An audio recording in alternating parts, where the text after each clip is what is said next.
Welcome to the Mommy Oyoyo podcast. Mommy Oyoyo is a platform for the modern African woman to talk about anything and everything related to motherhood in today's world. Join me, Berry Dakara, as we tackle the good, the bad, the ugly, the highs, the lows, the wins, the losses, and everything else in between.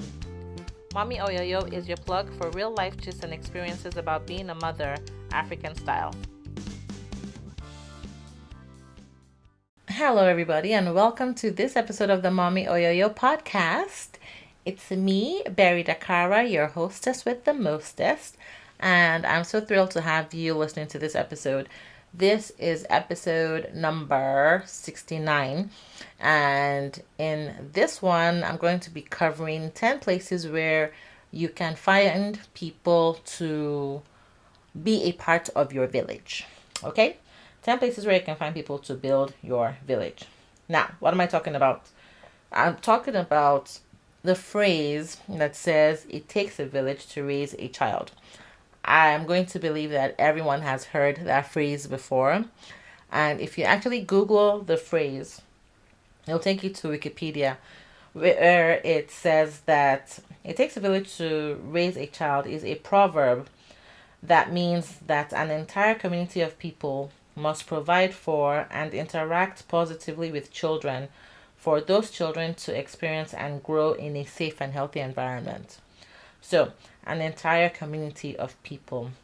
When we say it takes a village to raise a child, what it means, and also I should note that while they're not entirely sure of the origin, they shall know that it's an African proverb, right? It's an African proverb, so yay to our people. Anyway, when we say that it takes a village to raise a child, what it basically means in a nutshell is that parenting does not begin and end with the child's parents. Let me say it again. Parenting does not begin and end with the child's parents. It goes beyond them. It takes a community of people, a network of people for parents to raise their children. It means that you have a support group, a support network of people that help you in your parenting journey, that help you as you raise your children, and vice versa, because it's not just that people are helping you with raising your children, you're also doing the same thing for others, right? So it's this sense of community. I think that it comes from previous generations, older generations, where a multi-generational family unit was the mainstay of families, right? Where you had maybe the matriarch and patriarch of the family, and then in surrounding houses in the same compound, you have the different parental units. So you had the parents and then you had the children. And everybody just kind of lived in the same vicinity, lived in the same compound, or maybe even the same village, right? And everyone combined together to basically raise the children. It wasn't just, oh, mommy and daddy on your own, right? In this day and age, though, it seems more like the rearing of children, the raising of children is more, it's looked at more as the nuclear family unit. All right, that whole extended family part is not quite as strong anymore. And I don't think that it's because people don't want it. I think that a big part of it is people moving from their places of origin, right? For instance, I'm here in the States. I originally grew up in Port Harcourt, Nigeria, right? I'm just lucky that almost my entire family is here as well in Atlanta, but I digress. So in this day and age, it just seems more that the family unit is more of the nuclear family.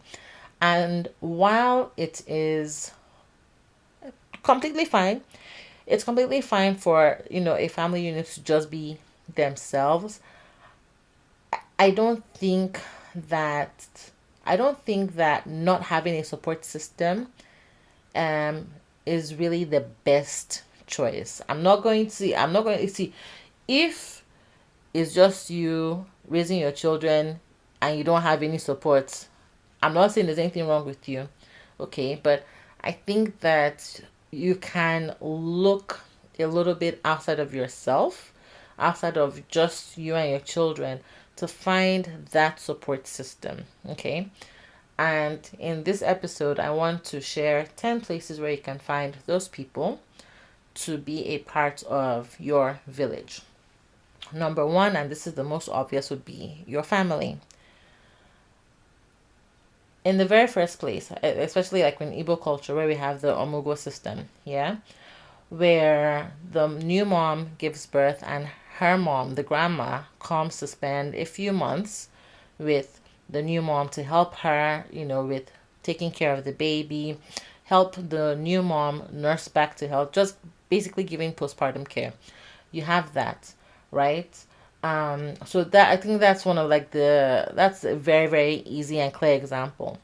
But aside from grandma, you also have grandpa that can help out with, playing with the kids, especially like my dad.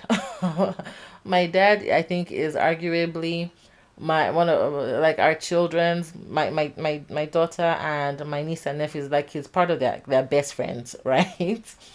Um, but apart from grandparents who, they're there to, I guess, give the children treats and to undo all the discipline that you have done in your own house. Oh gosh. Okay, no, that's not what they're supposed to be for, but that's what they do. Anyway, apart from your grandparents, you have siblings, your sisters, your brothers who are aunties and uncles to your children. I know that. So yeah, while I know that, I guess maybe I should have said this first. While I know that not every family, there are lots of families with fractured relationships. Yeah, there are lots of families where like trust has been broken. You can't rely on them or whatever. I totally understand that, and that's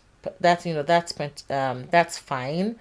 But if you do have a solid family unit that's are close enough to help you out with your children, that's where you can look towards. You can look towards, your own parents. You can look towards your own siblings, your extended family, your aunties, your uncles. Those people can give you some advice to help you with your child, or even to offer some free babysitting. I said free babysitting, okay?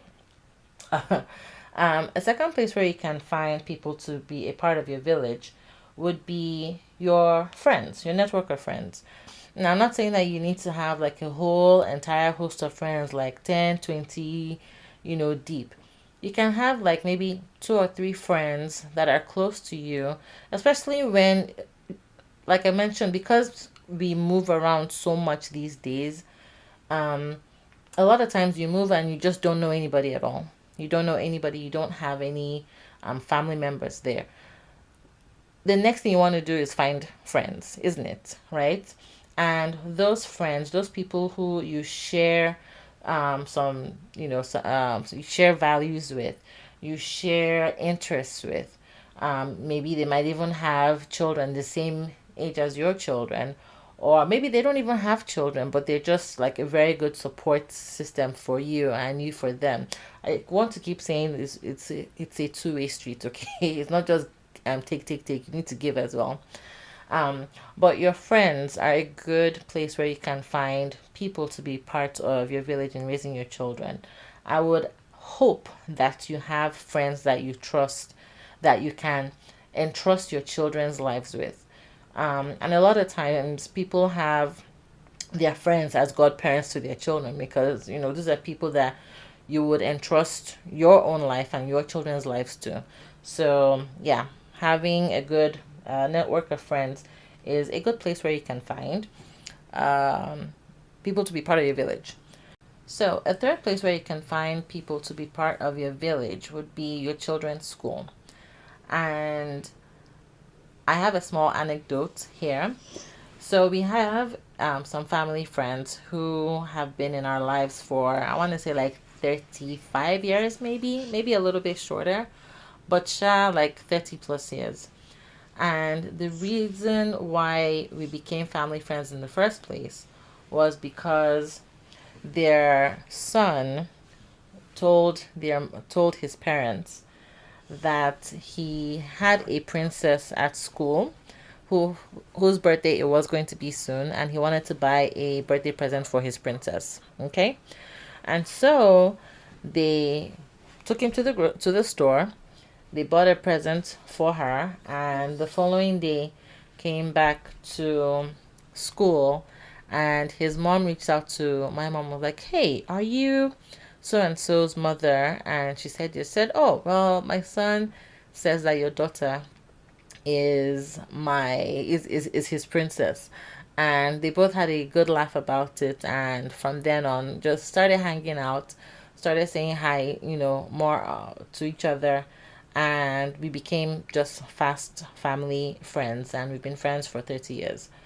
um so I feel like taking note of who your children talk about, who are their friends, right? Who are the people that they talk about the most? How about you reach out to said children's parents and say, "Hey, I noticed that my child is friends with your child. How about we set up like a play date for them, or set up a hangout for them? Or if you're having a birthday party for your own child, inviting their friends and inviting the parents as well, so that you get to know who these children's parents are." And a lot of times you find that, because you have children of the same age, then you're going most likely going through the same experiences, right? And so then it's easier for you to um, include them in your village. Another option for this is number four now. Another place where you can find people to be a part of your village would be in your house of worship, wherever it is that you go to worship, whether it's church, whether it's a mosque, synagogue, temple, whatever it is. Um, Chances are that if you are going to one of these kinds of places, then there are other people there who share the same religious values as you do, the religious beliefs as you do, right? And I want to say that they probably also have children as well. They may not necessarily be have children that are the same age as yours, but I think it's important to have um, some friends or people in your corner with children that are older than your children, right? So they can give you advice on how they have dealt with one issue or another that you're going through. Then that's not necessarily like just a place of worship place. I'm just saying that as an aside. But um, the people that you share your religious beliefs with, if you have, like, for instance, in our church, we have connect groups and Bible studies, right? So in those kind of smaller settings, you can meet people that um, you build a relationship with, and from then move on to families hanging out together, and so on and so forth. I will tell you, one of Coco's godmothers is a lady that we met at church, I want to say like 14 years ago. And at the beginning, there's nobody that would have said, "Oh, when I met her 14 years ago, I would never have known that at some point I would ask her to be my child's god." I wasn't even thinking about marriage at the time, but I just want to show you that your house of worship is a place where you can meet people to be a part of your village. Another place where you can find people to be a part of your village, and these people may not necessarily have a direct influence on your children. They may not have direct interaction with your children, but you can have interactions with them.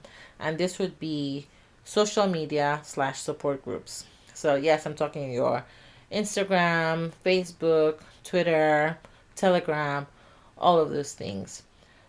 I know that social media comes with a bad rap of, a lot of negativity and like cancel culture these days and all of the other things.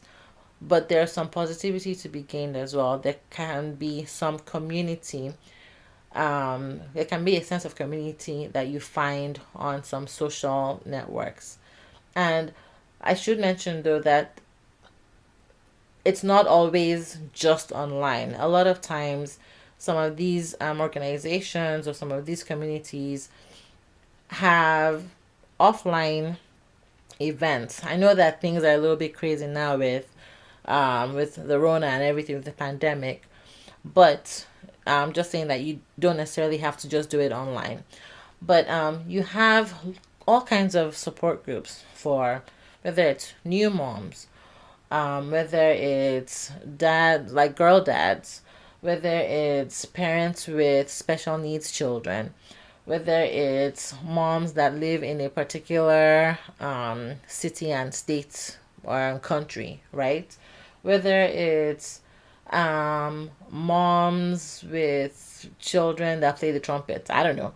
But the point is that you can utilize your social media to have or to build a community that supports you and vice versa as well. I'll tell you that some of the friends that I've made now that I go to for advice, that come to me also for advice, I met through blogging. I met through Instagram, and we connected so well that we took the friendship offline, started talking on the phone or chatting on WhatsApp, and then maybe finally meeting in person as well. So that's an avenue that you can find people to be a part of your network. I can name like Fab Mom NG off the top of my head, Mom Confessions on Instagram, um, Moms and Tea that meets up in England, New Generation Mom on Facebook. So there are all these different kinds of organizations and community and pages where you can find people that you mesh with and you gel with that can give you advice, that can support you in your own motherhood or parenting journey. Um, a sixth place, this is number six, where you can find people to be a part of your village would be your neighbors. You don't have to look too far. Literally, people that live next door to you. And I guess it depends on where you live and if, the general area is safe.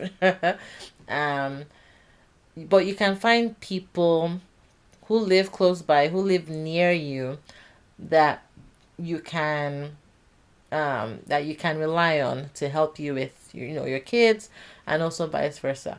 Again, I think I have some kind of luxury because right across from our house we have an Algerian family with children that are a little bit older than Coco, but they're the same age as my niece and nephew. And we've built a good friendship where she can watch Coco on some evenings when I want to go out, and she can send her children over to me if she needs to go out. Like, we're always, hey, do you have milk? Hey, do you have sugar? Hey, do you have tea? Do you have this or whatever? And we've built that relationship over the years, right? I know of someone online who she kind of has like a surrogate grandma for her son, because this woman lives next door to them, and her son has kind of adopted this older woman as his surrogate grandma. He has a grandma already, but this is now an additional grandma. So you can just take a look around, like, who are the people that live around you? Have you tried to get to know them, right? It's not just, you enter your house and then that's it. Sometimes just take a look, say hi to your neighbor, strike up a conversation. You never know what interests you may have in common with them. You never know if these people can, if they can be your next best friend. You never know. So look at your neighbors. Number seven, and this one's kind of weird, but you can also build some kind of community or village through some of your coworkers, yeah, through some of your colleagues. I know that generally, and I don't know if it's just an American thing, but it almost seems like generally when you go to work, and especially as women, you're supposed to just come and be worker. Like, you forget that you have, or you're supposed to pretend that you don't have responsibilities and a family outside of work. You only come to work to talk about work and just be a worker, right? I'll give you a story of the company that I work for. A couple of years ago, this was like two positions back, I struck up a kind of friendship, or kind of like a support friendship, with another lady who lived in the opposite on she lived on the opposite side of the US. I live in Atlanta, she lived in California. And whenever we would chat, I can tell you that a good part of the conversation revolved around, oh, how's Coco doing? How's your son doing? How's your husband doing? Or we're having issues with potty training, or oh, it's this one's birthday party. Like, where do you think I should go look for party decorations or whatever? And I remember one time where she vividly said to me, now, you know what? I really enjoy talking to you because, specifically because I can talk about being a mom while at work. Like with the other people around me, I don't have that luxury. I don't have that ability. It's always just work, work, work, work, work. But when I talk to you, I can just like be free and talk about parenting, right? And so I really liked that she said that, because to me, yes, we are workers, right? But you're not just a worker. You have a life outside of work. And I don't believe that the minute you enter your office building, then you forget about everything else. I don't believe that. I'm the kind of person who's like, you know what? I'm not saying like your coworkers have to be your best friend. I'm not saying that. But you never know who might be going through something that you have gone through, or who's going through something that you are going through already, or who you might be able to give advice to because you've already gone through what they might be going through. You just never know. There are people that, hang out outside of work. Include your family, include the children as well, and I think that that's a good place to look for people as well. Number 8 would be healthcare workers. Who is your child's pediatrician? Who is the midwife that helped you, with your pregnancy and with giving birth? Who is the lactation specialist that helped you if you had any issues with breastfeeding? Who's your GP as well, right? The healthcare workers who service you and service your child or your children can be, I think that they can be relied on as well as part of your village, right? Because these are the people who are giving, who are lending their expertise to the healthcare of your children, right? So I think that that's a very good place to look at. I'm also see. I think I think I'm just really, really, really, really, really blessed because Coco's pediatrician also goes to our church. So in him, I have the church part, and then I also have the healthcare part. So he's someone that we can call off working hours, off office hours, and ask for advice or whatever. So, but lean into your healthcare workers, the healthcare specialist that you have for your family. Yeah. Number 9, and I think this is a very, very big one, would be your children's teachers. In this day and age where we are working, a lot of moms are working, your children are likely spending more, especially if they are school age, if they're of school age or in daycare, your children are likely spending most of their time, especially during the week, at school or at daycare. These people who are teaching your children or caring for your children in daycare, that's an extended part of your village, because I think that they actually might have the second most direct impact. They have the second most influence over your children. They're teaching your children day in, day out, Monday through Friday, right? So that's a good place to find people to be part of your village. I think it's a very good idea to get to know these people. Again, you don't have to be best friends with them, but get to know these people They can give you insights on your children that you might miss because you're not with them for majority of the day while you're at work. This is, I guess, for people who go to work. Stay-at-home moms, I don't think you have that problem necessarily. Or if you're homeschooling your children, you don't necessarily have this issue. But for working moms, I think that leaning on your children's teachers is a very good way to it's a very good avenue to find people for your village. And then number 10 would be those of us that have, well, not, I'm not part of them, but those of you that have childcare. So your nannies, your au pairs, babysitters, all of that good stuff. Those are people that are also part of your village, because those are people who are directly impacting your children, who are giving direct care to your children. And again, this will be people that you trust with your child. I don't know how you can have a nanny or an au pair or a babysitter that you don't trust. If you don't trust them, then they shouldn't be in any of those roles, right? But that's another good place to find people that are part of your village in raising your child.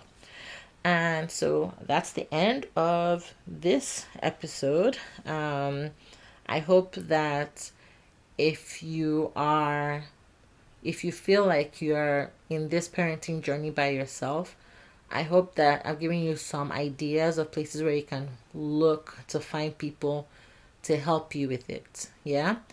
And like parenting, I don't think parenting is meant to be done by yourself. It's not meant to be done by yourself.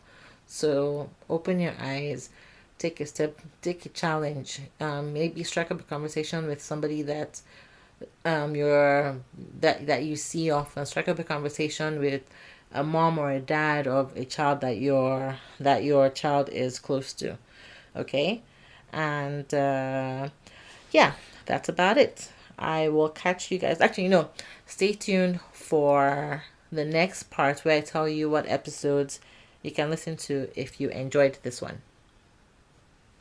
So if you enjoyed listening to this episode, I would say that you should listen to episode 40, where I spoke with Tommy Singer. And in that episode, we talked about mom friends. I think a lot of times us women feel like, oh, I don't know where to find any mom friends. Like, I'm looking for another woman with children that are my child's age, and I don't know how to make new friends or whatever. I think that that's a very good episode where you can find a little bit more information about how we do it, right? So yeah, check out that episode. That's episode 40. And I hope to catch you on the next one. Bye. Thank you for listening to the Mommy Oyoyo podcast. Real conversations about motherhood for the modern African woman. If you enjoyed this episode and you'd like to help support the podcast, please subscribe to Mommy Oyoyo on your preferred podcast player, share it with others, post about it on social media, or leave a rating and review. To keep up and join our conversations online, you can follow on Instagram, Facebook, and Twitter at Mommy Oyoyo. Also check out our website at www.mommyoyoyo.com and feel free to send feedback via email to mommyoyoyo@gmail.com. Thanks again, and I'll catch you next time.